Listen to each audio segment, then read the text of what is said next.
Igbo asị m nke onye chi ya mee gịnị ya zelu ogologo okwu adịrọ n'ụka mgbede onye mụ na ya na-abụ na ebe a taa bụ Chukwuebuka Henry Obierika. Afụgo m this guy last year ka m afa hotel a DNPD hotel. O nwere hotel nje wee fịa amụrụ m onye ọ bụ ọ kpọrọ m ọ bịakwutere m ọ nọrọ onwe ya mkpọ ya si abịa ọbịa so mana ozugbo m bata na that place mfịa amụrụ mba mmụọ ma na-asịrị m asị mana mmụọ m ada asịrị m asị ihe my spirit gwa m sị mụ malife m emelu this guy ọ yọlọ m anything if n'oge mkpọ ya asị m ya ma ọ na-anụ Igbo maka ọ na Delta steeti ka m fọ ya so meetie ya narị anọ mbịa si ya na-emesịa ka mụ na ya na-abụ kwuo ọ na-akpọ m ịmaga olu di ya sị m na ọka ọ chetara mụ aweli iwe blọkụọ ya maka ihe nwoke buru isi ọ ya ka m pụtakwa na fushon mfụkwa dis boy ebe ọ sị m na ọ da alụzi ebe a nọ na fushon ka ọ na-alụ so mana isi sekpụ ntị ebe a bụ na fushon ahụ ọ na-alụ onye nwekwa fushon bụ my friend bụrụ my guy ọ yọlọ m ego m bụ dis guy o nwere ihe ọ na-abụ m wee jebezi ya sị ka ihe ọ na-eme ọ sị m na ọ na-akụ bọsin na ọ na-akụ bọsin mana ihe nji wetara unu vidio is that na star boy ka ọ bụ is a great person mana amarọ m ka m esi kọwaa ya ma ka ụfọdụ ghọta m ọ ife mmụọ m gwa m ka m na-agwa ya maka mmụọ m ama nnọkọtasị m weli ihe nye mmadụ so ihe nji eme vidio a bụ ka a sị na Igwe bụ ike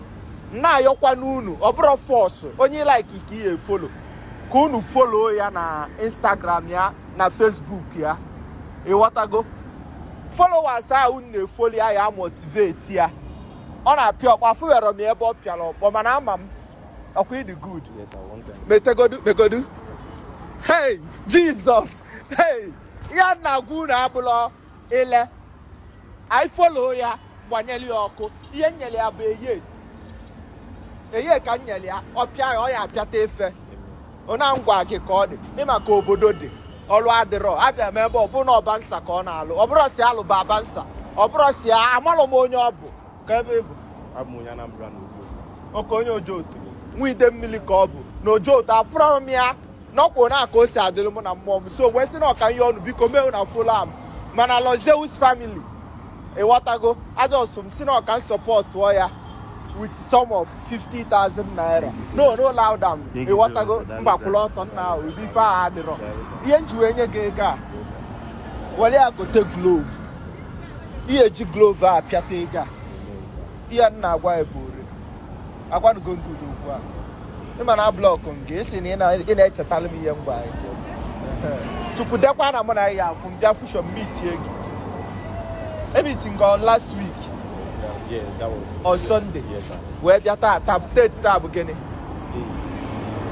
Okay, so ihe na-agwa unu bụ kpọọ phone number ya onwekwa onye na-ele ihe bọsin naanị ihe eji awụ ọkpọ ichinye ya just follow ya ọma na people na-efoli ọ ya eme ya ọma ebe ọ beta kpọọ your Instagram handle King Henry _ kpọọ your Facebook handle King Henry. Okay, King Henry. Okay, call your phone number 081-421-33920. Okay, 081-421-33920. Okay, so follow ya, gbadolu ni ọkụ. Ọ ya akụta ọnụ ya. My spirit just say make I do this thing to ram. Ka m nwa mee ya, ka m nwa zukwuo ike, ka mmụọ m zukwuo ike. So, bro, o nwere ife ọzọ. Ịghọtago? It can only get better. Thank you so much. Nke onye chi ya.